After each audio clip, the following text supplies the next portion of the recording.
first Coach's Couch for 2025. I'm so delighted to have you here with me. Thank you for the gift of your listening heart. Today, I want to talk to you about something that is seemingly very simple, but I truly believe and in fact know through my own practice as a coach and now having trained so many life coaches from around the world can make an enormous difference on the day-to-day about how well you are coaching others and also the significantly positive impact that it can have not only on your business, but in fact your sense of self and your life as well. So what is it that I'm talking about? I'm talking about slowing down. Specifically, the power of slowing down. This is an area of not just coaching or business, but in fact life, that I truly believe is greatly underestimated in how it can support us to show up in the world as coaches, the most regulated, calm, settled, ready that we possibly can. It positively impacts our presence, how deeply we can listen, how deeply we can intuit and feel into soul messages and intuitive messages from within that we might be picking up and feeling from our clients, and so much more.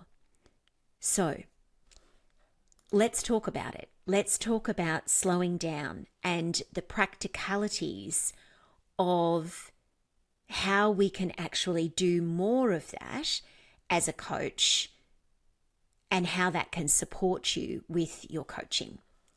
Now, some of these are probably going to seem very simple and very straightforward, and maybe you are already either doing these things or not doing these things to positive and great impact and benefit. And if that's the case, that is wonderful.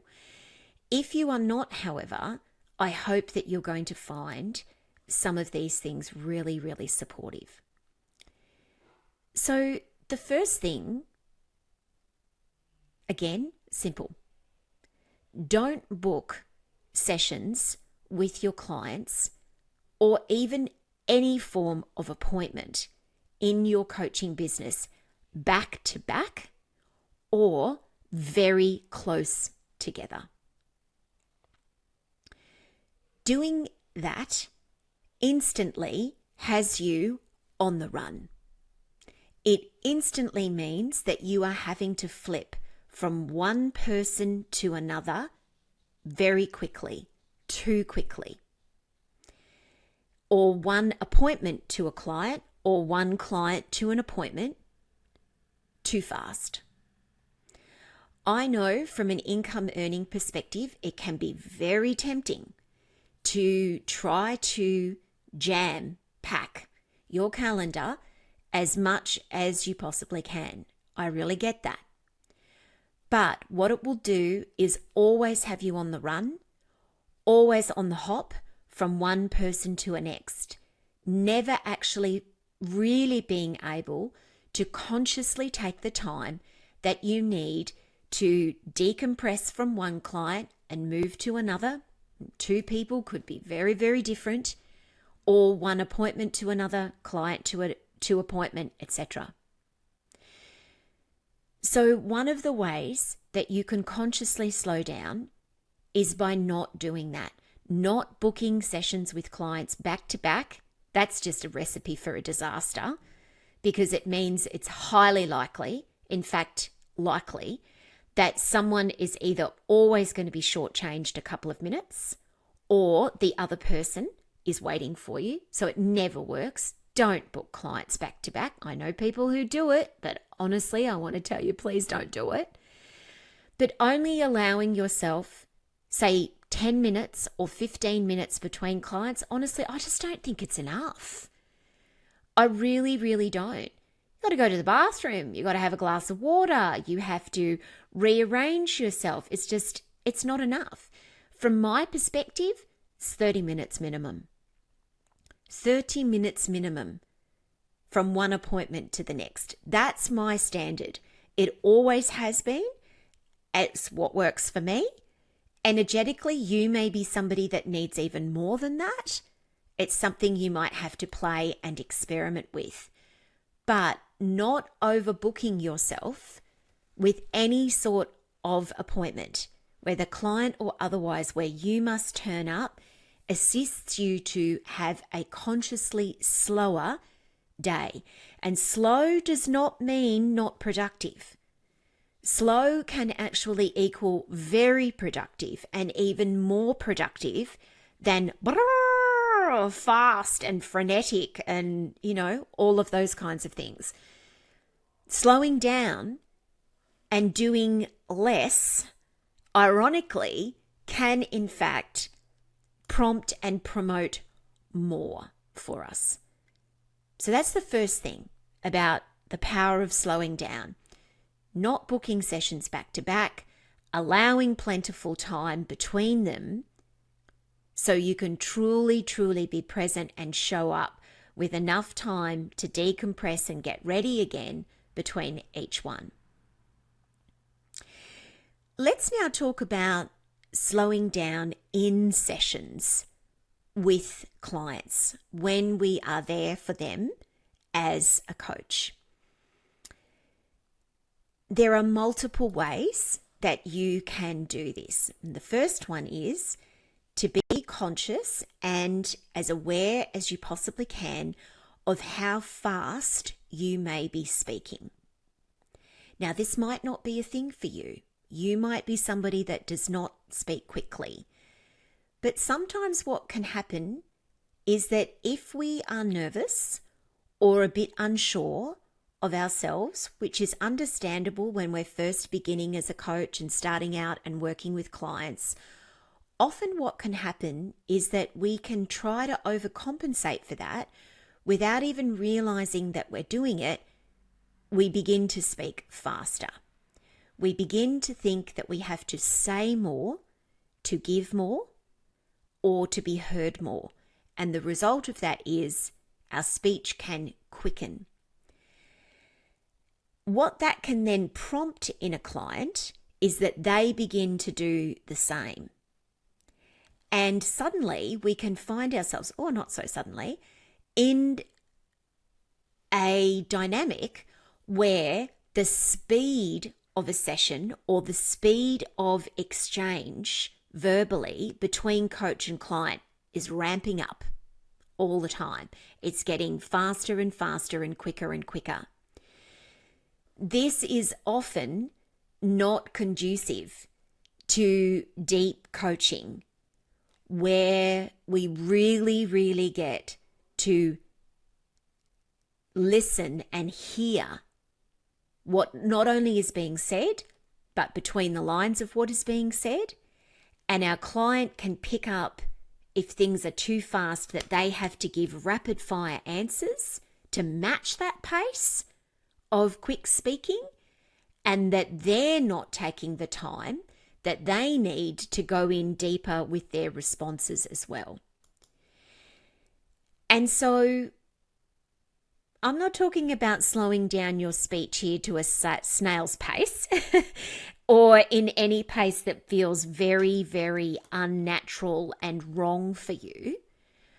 But I have found in training and teaching coaches that it's more likely that we are speaking too fast than not fast enough. That's usually the way. It's usually a bit more rapid fire than it is actually measured, or too slow in any way. In fact, I don't know, if I'm being honest with you, in all my years of teaching and training coaches, that when we do live coaching on our training calls, that I have ever given someone the feedback, I think you might have been speaking a little bit too slowly. Now that I think about that, I don't think I have ever given anyone that feedback. What I have, however, told people before is, ooh, just need to slow down. Just need to slow down a wee bit more. And that will really, really deepen things with your coaching. Another way that slowing down happens in sessions, which is greatly underestimated, is what I call the power of the pause. Pausing more and longer. Pausing more and longer. Pausing as a coach in a coaching session with a client is greatly underestimated at how it can truly deepen your interaction with someone and the results that your client achieves with you. Seems like such a simple thing, I know. And it is, but at the same time, because we are not necessarily used to doing it on an ongoing basis, in our general everyday conversation, we don't then necessarily do it as a coach when we're in session, even though, of course, we know that this form of space holding for people requires a different form of communication, a very enhanced and advanced form of communication for our clients to have the best possible experience that they can with us. And so, one of the things that I would love to encourage you to really, really think about and become more self-aware of is, how often are you consciously pausing in your sessions with clients? In particular, when they themselves are not speaking and potentially taking some time to really come up with what they feel is the right thing for them to say. And also when they say things like, I don't know, when you've asked them a question. I don't know, or I'm not sure, or nah, it's not coming to me. Sometimes what we can do in those moments when a client is not speaking or they're saying they don't know, what we then can do is very quickly jump in as a coach, which is the wrong thing to do. We can feel like we have to say something because they're not saying something, or we have to provide an answer or jump in with the next words when they say that they don't know. Because are we even being useful or helpful if we don't? Right? I know you know what I mean by this.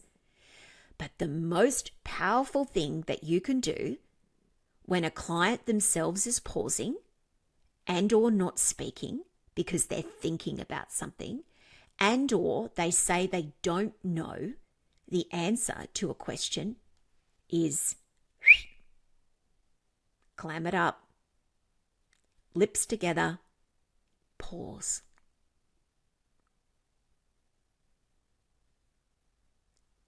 Just like I did just then.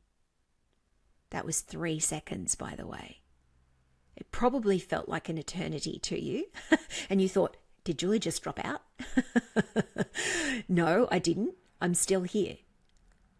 But in that moment, that liminal space of pausing and not saving and not intervening and not speaking, you are consciously slowing the pace of the coaching session down and allowing your client room to just be with themselves and deepen into their inner world.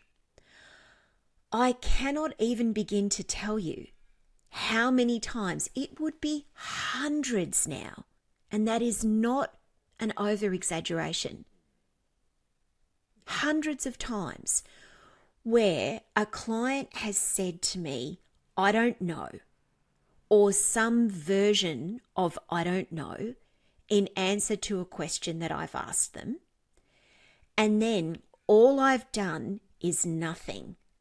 I have just slowed down and paused, held a gentle eye gaze with them,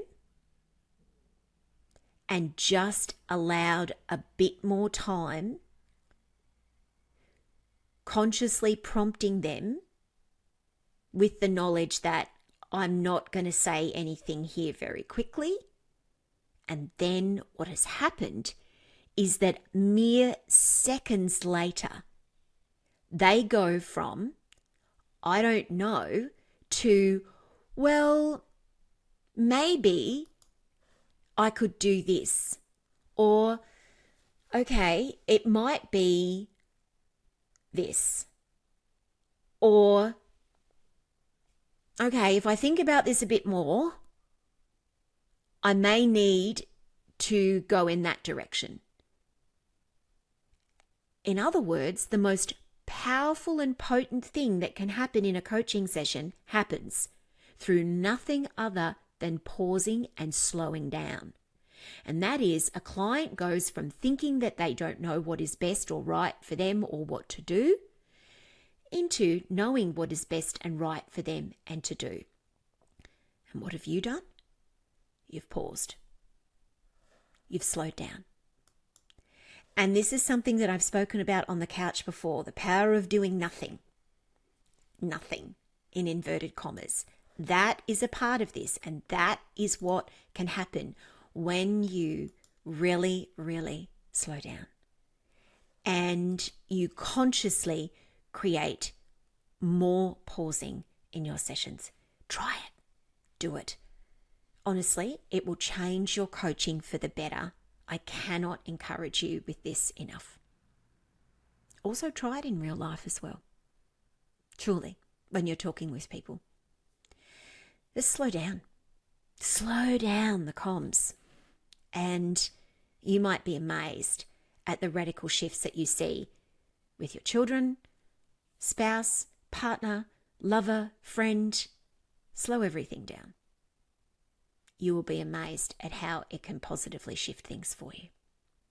Okay, let's now talk about slowing down in your business. Oh, this is a hard one, right? Because, hey, we all want to have wildly successful coaching businesses tomorrow. We want them tomorrow, or in fact, we want them today, or we want them even yesterday. And I get that.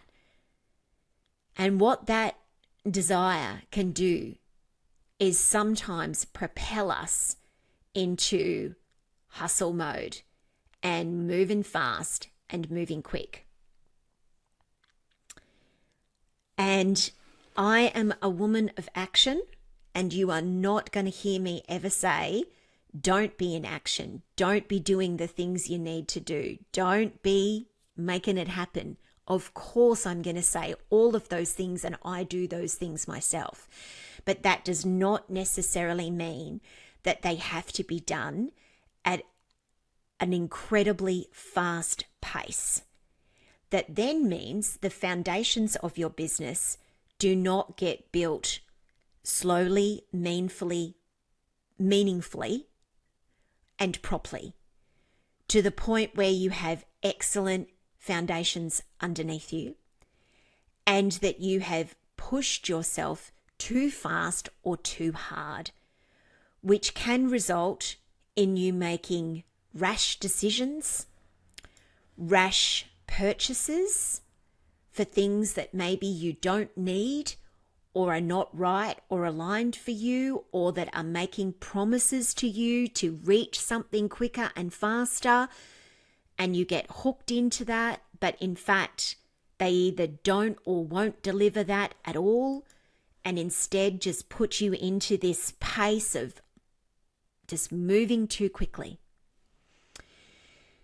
and causing regret, physical, emotional, psychological harm, and resulting in burnout. Because I know many of you have heard me say before, and I will say it again,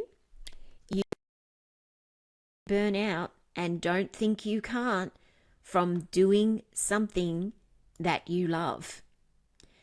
A lot of people think that you only burn out from something if it is a horrible grind of a job that you're doing, and that you hate it, and you don't get to be your fullest expression of you, and so many other things, that you've got a terrible boss. And now those things are not good, but that is not the only place that you can experience burnout, which can take a huge toll on someone physically, emotionally, psychologically, spiritually, and more. You absolutely can burn out from doing things that you love if you move too fast, too hard, too quickly. This is truly a case, and I know that no one wants to hear this. I know it, that slow and steady wins the race. And even simple things, can I just give you an example of this? Because we see this here at the Academy all the time. Even simple things like slowing down and fully reading through important emails that you receive. Now, we all know that we get emails that are not necessarily that important, fashion catalogs, or, sales for our favorite jewelry brand, or toys for the kids, whatever it may be. You might get those, sales notifications, those emails on your phone. You might flick through and go, oh yeah, I'm interested in purchasing something, or I'm not, and delete, right? But if whatever stage of life and business that you're at, there are particular emails we all know that we receive that are always important for us to read. Because even if there isn't anything in there that we have to action or do, it may just be information that is vital that we need to know because we're connected to something, whether it be a community, or we're doing a course, or it's an opportunity of some kind that, even if not relevant for us now, does become relevant to us in the future. And what this requires of us is to read what's right in front of us and potentially action something, particularly if there is a date parameter around it, really mindfully. And the only way that we can do that is by slowing down. And you know what? These little devices, our phones, are amazing things. But because we can get our emails on them and important information, we're doing banking on them and so many things. What they do is, because they are so small and quick and convenient, and, we tap away on them so fast and swipe so fast, is that it places us into a mode of speed. And the result of that is it's very, very easy when we're walking down the street, or we're sitting in the car waiting for the kids to finish school, or we're half watching the TV and half on our phone, or whatever it may be, we miss things. And we miss RSVPs, we miss deadlines, we miss vital and important information because we haven't slowed down enough, and we're not being mindful enough to truly, truly look and read at what is right in front of us and may require our action, or at least filing away and knowledge in the back of the brain somewhere for when we need it at a later time. That is just one simple thing that, if we don't move slowly but with purpose and consciously, and if the word slow brings up like a lot of resistance for you, change it then to mindful. Change it to mindful. The power of being mindful instead of the power of slowing down, if that's what you want to do, if that fits and feels better for you. Because what is slow for one person could be very speedy for another, and vice versa. Okay, so the pace of slow is something that you get to decide. You are the one that gets to decide what that is. But I know that you know what, no matter the actual pace of slow is for you, what I'm talking about here. And just honestly, I know it seems so simple, and you might think to yourself, oh, Julie, yes, it's so simple. But I see people getting this wrong all the time. I see them moving so fast. I see them being not mindful.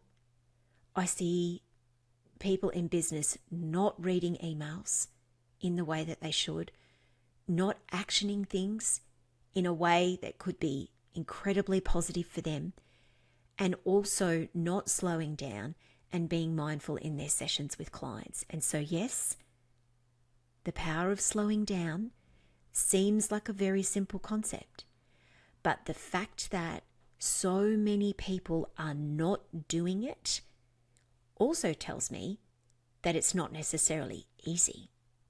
Simple does not equate easy.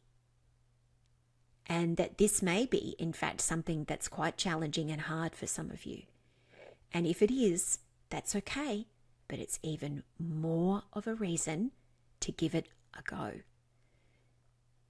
So the big challenge to you here is become consciously aware of where you may be moving too fast and where you might be able to slow down in both your business, in your coaching, and maybe even just in life.